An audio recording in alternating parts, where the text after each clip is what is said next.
শিল্পী, হ্যাঁ, কি করছিস? এই তো কালকে উইকেন্ড, বাজার যাবি তো?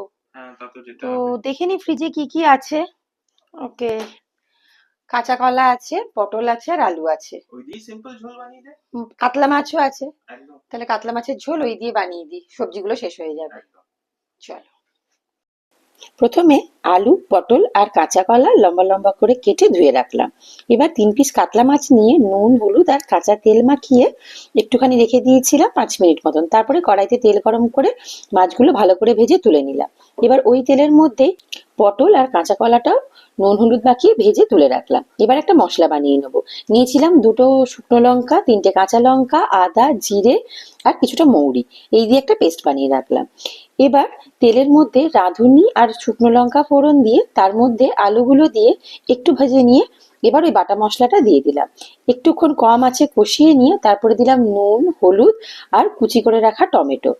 এইবার বেশ কিছুক্ষণ কষিয়ে নেওয়ার পরে ভাজা সবজিগুলোও দিয়ে আরো কিছুক্ষণ কম আঁচে কষিয়ে নিয়ে পরিমাণ মতন জল দিয়ে দিয়েছিলাম।